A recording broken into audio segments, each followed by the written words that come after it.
Heart beats fast. Come how to be brave? How can I love when I'm afraid to fall? জীবনে কিছু মুহূর্ত থাকে যেগুলো শুধু স্মৃতি নয়, অনুভূতি হয়ে থেকে যায় সারা জীবন। এমন একটি গল্প আজ আমি শেয়ার করব আমার তৃতীয় সন্তানের আগমনের দিন। যখন জানলাম আবার মা হতে চলেছি, মনের মধ্যে ভয়, উত্তেজনা, আনন্দ সব মিশে একাকার হয়ে গেল। প্রতিদিন একটু একটু করে সন্তানের বেড়ে চলা, তার জন্য ছোট ছোট জামাকাপড় কেনাকাটা করা, ডাক্তার দেখানো, এগুলো ছিল আমার জীবনের একটা বিশেষ অধ্যায়। শেষমেশ সেই বিশেষ দিনটি চলেই এলো। ব্যথার মাঝে চোখে জল, কিন্তু মনে একটাই চিন্তা, কেমন আছো আমার সোনা, ছোট্ট সোনা। যখন প্রথম তোমার কান্না শুনলাম, মনে হলো যেন পুরো পৃথিবী থেমে গেছে। চোখের কোণায় অজান্তে আমার জল গড়িয়ে পড়ছে। তোমাকে প্রথমবার কোলে নেওয়া সেই অনুভূতি কি বলবো। তোমার ছোট ছোট হাত, ছোট ছোট পা, টুকটুক করে চাহনি আমার হৃদয় স্পর্শ করে গেছে সোনা। প্রথম তোমাকে আমি স্পর্শ করে ভালোবাসলাম। এই সব কিছু আমার জন্য এতটাও সহজ ছিল না।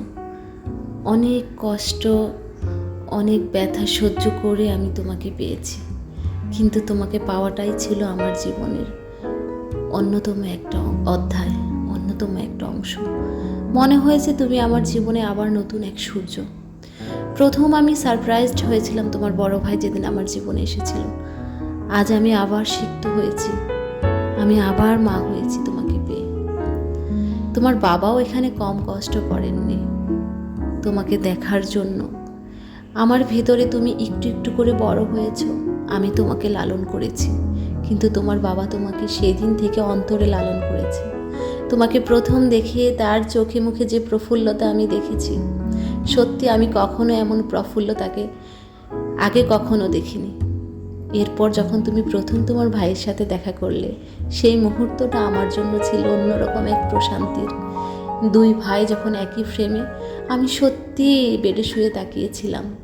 কি সুন্দর দৃশ্য, এমন দৃশ্য আমি বারবার দেখতে চাই। আমার ছোট্ট সোনা, তোমার স্পর্শ, তোমার গন্ধ আমাকে পাগল করে দিয়েছে, আমার সব ব্যথা ভুলিয়ে দিয়েছে। আমি তোমাকে ভালোবেসেছি। প্রথম যেদিন শুনেছি তুমি আসবে আমাদের জীবনে, সেদিন থেকে আরও বেশি ভালোবেসেছি যখন তোমাকে আমি স্পর্শ করতে পেরেছি। বুকে, গালে, ঠোঁটে মেখে আমি তোমাকে ভালোবেসেছি।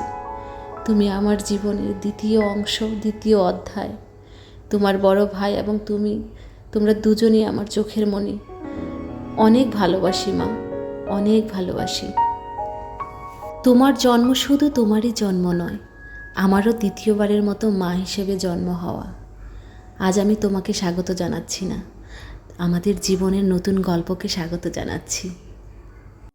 ধন্যবাদ আপনাদের সকলকে আমার এই অনুভূতির গল্পটুকু শোনার জন্য। যারা মা বাবা হতে চলেছেন কিংবা হয়েছেন, আপনাদেরকে অনেক অনেক শুভকামনা। জীবনের এই ছোট ছোট মুহূর্তগুলো একদিন হয় আমাদের জীবনে অনেক বড় গল্প, আর এই গল্প নিয়েই কিন্তু আমরা বেঁচে থাকি, বাঁচার আশা দেখি। এভাবেই জীবন চলে জীবনের মতো। ধন্যবাদ সবাইকে।